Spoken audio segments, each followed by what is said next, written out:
नमस्कार साथियों, मेरा नाम है आर के सिंह। संस्कृति पीसीएस यूट्यूब चैनल पे आप सभी का स्वागत है। आज एक बड़े ही महत्वपूर्ण मुद्दे की चर्चा करने वाले हैं अपने इस एपिसोड में। विषय क्या है? तो विषय यह है कि बैंक अकाउंट जो होल्डर है, अगर किसी भी बैंक अकाउंट होल्डर की मौत हो जाती है तो मौत के बाद जमा जो पैसा है वो किसे मिलेगा, यही आज हमारे चर्चा का विषय है। अगर नामनी ना हो तो बैंक बैलेंस का क्या होगा, क्योंकि अगर नामनी है तो फिर नामनी के हक में वो पैसा जाता है। तो इसी मुद्दे की आज हम चर्चा करने वाले हैं और इससे जुड़े हुए जितने भी अहम पहलू हैं उन पर भी हम आज बात करेंगे। चलिए सबसे पहले न्यूज़ देख लेते हैं। तो न्यूज़ तो वही है कि अगर किसी भी बैंक खाता धारक की मौत हो जाती है और उसके बाद कौन उस पैसे का हकदार होगा अगर नामनी नहीं है। और इसी के संदर्भ में ये न्यूज़ चर्चा में इसलिए है कि आरबीआई ने कुछ बड़े इसके संदर्भ में दिशा निर्देश जारी किए हैं। आरबीआई के जो गवर्नर है संजय मल्होत्रा, उन्होंने बैंक खाता धारक या जो भी लाकर धारक हैं उनकी मौत के बाद दावों के निपटान की प्रक्रिया को और स्टैंडर्डाइजेशन किया है, मानकीकृत किया है। और ये जो मानक है उनको आसान करने की घोषणा की है। और इससे फायदा क्या होगा कि जो भी नामनी है, जो कानूनी उसके उत्तराधिकारी हैं, उनको कम से कम परेशानी हो। और इसके लिए एक खास तौर पे पहल की जा रही है। और इसी कारण से देखें तो ये न्यूज़ चर्चा में भी है। भारतीय जो रिजर्व बैंक है आरबीआई अब एक ऐसे बड़ा और उपयोगी कदम उठाने जा रहा है जिससे क्या हो रहा है कि जो भी मृत खाता धारक हैं, उनके जो वारिस हैं, जो उसके हकदार हैं, उनको बैंक में जमा जो पैसे हैं वो निकालने में सहूलियत हो, कठिनाई ना हो।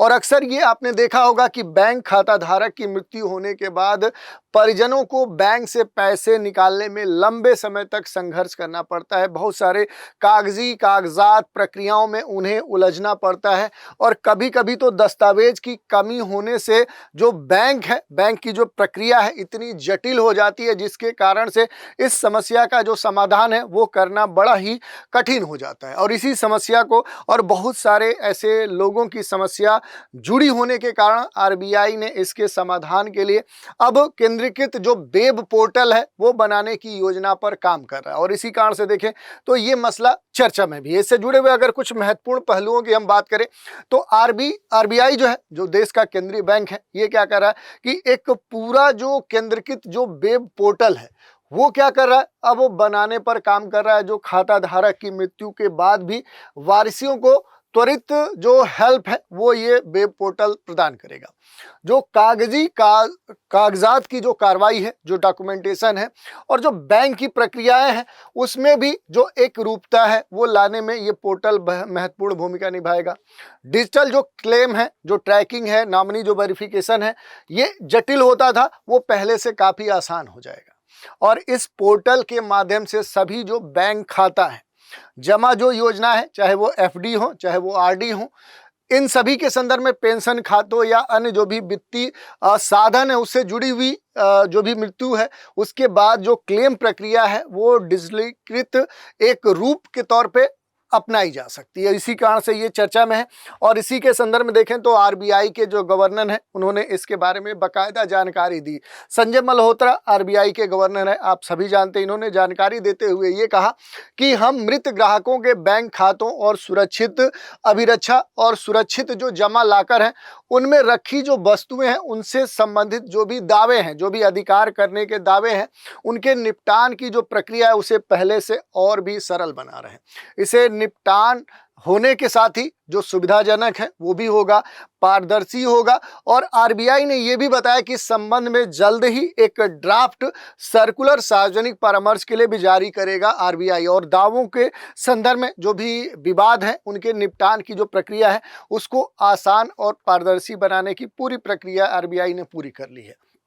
और इसके तहत देखेंगे तो पहल बड़े स्तर पे की जा रही है। पहल का उद्देश्य यही है कि विभिन्न दावों के निपटान को और अधिक पारदर्शिता के साथ सुगम और सरल बनाया जाए, ताकि जो भी मृतक खाता धारक हैं उनके नामनी या कानूनी जो उत्तराधिकारी हैं उनको कम परेशानी में उन तक वो पैसा प्राप्त हो जाए।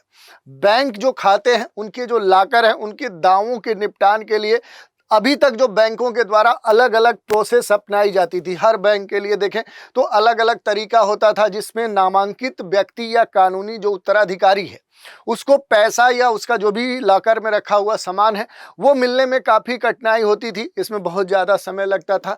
तो अब दावों के जो निपटान है, दावों से संबंधित जो समस्याएं हैं, जो मुद्दे हैं, उनसे संबंधित जो नियम है उनको पहले से और मानकीकृत और सरल किया जा रहा है, जिससे ये समस्या अब दूर हो जाएगी। और इसके लिए पूरी तरह से आरबीआई रेगुलेट करने के क्रम में अब एक्टिव हो चुका है। आरबीआई पहले से ही सभी जो बैंक हैं उन बैंकों को दिशा निर्देश दे चुका है कि वे जितने भी बचत खाता है, चालू खाता है, सावधिक जो जमा है, जो एफडी होती है, लॉकर जो सुविधा है, उनके लिए नामांकन प्रक्रिया को शुरू कर दे, उसको बढ़ावा दे। और नामांकन के जरिए ही जो खाता धारक है ये सुनिश्चित कर सकते हैं कि उनके निधन के बाद निर्धारित व्यक्ति को उनके खाते या उनके लॉकर में रखी जो वस्तु है वो प्रदान की जाए, वो उसके दावेदार हैं, ये सुनिश्चित करे बैंक।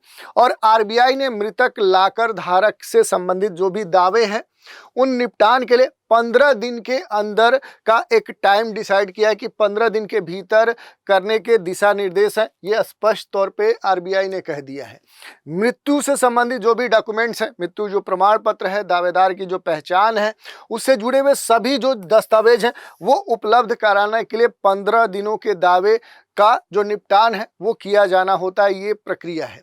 और इसके संदर्भ में देखें तो जो बैंकिंग प्रावधान है, बैंकिंग विधिनियम अधिनियम 1949, ये जो एक्ट है, ये जो प्रावधान है, इसके तहत जमा खातों में सुरक्षित जो अभिरक्षा है, उसमें रखी जो वस्तु है वो सुरक्षित जमा लॉकरों के संबंध में जो नामांकन है उसकी सुविधा उपलब्ध कराता है। इसके पीछे जो उद्देश्य है, ये जो नियम बना है, ये जो क्लाज है, इसके पीछे उद्देश्य यही है कि जो भी ग्राहक है उसकी अगर मृत्यु हो जा रही है तो मृत्यु होने के बाद जो दावा है, दावे का शीघ्र निपटान किया जा सके, जो भी उसके लॉकर में रखी वस्तु है उसको वापस किया जा सके, सुरक्षित जमा लॉकर की सामग्री रिहाई आसानी से की जा सके। तो इस कानून के पीछे उद्देश्य भी यही है।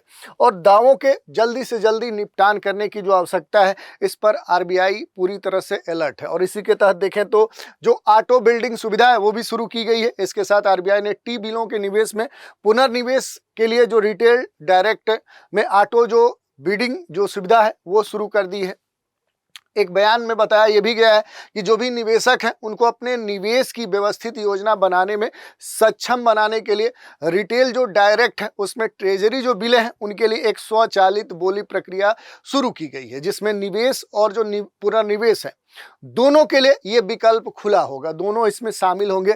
और ये जो नई सुविधा है ऑटो बिडिंग सुविधा, ये क्या होगी कि निवेशकों को टी बिलों के प्राथमिक जो नीलामी होते हैं उन नीलामियों में बोलियों को स्वचालित रूप से लगाने में मदद करेगी।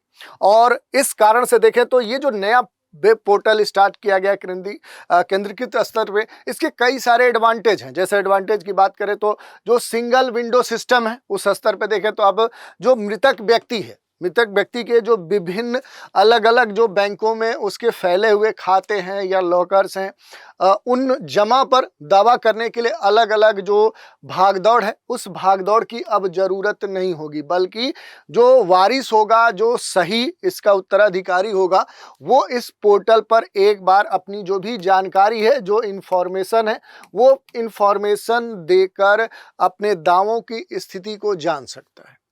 इससे क्या होगा, इस वेब पोर्टल से जो पहले से पेपर या जो कागज कार्रवाई या कागजात जो कार्रवाई है, जो डॉक्यूमेंटेशन है, वो जो कार्य था, जो एक जटिलता थी, जो बड़ा लंबा जटिल प्रक्रिया होती थी, वो अब आसान होगा। जब जो भी दावे हैं, क्लेम है, उसके लिए जो भी आवश्यक दस्तावेज होता है, उसकी जो सूची है, नामनी वेरिफिकेशन है, मृत्यु जो प्रमाण पत्र, उसकी प्रक्रिया अब ऑनलाइन होगी। इससे वारिसों को बार बार जो बैंक शाखा है वहाँ के चक्कर नहीं लगाने पड़ेंगे।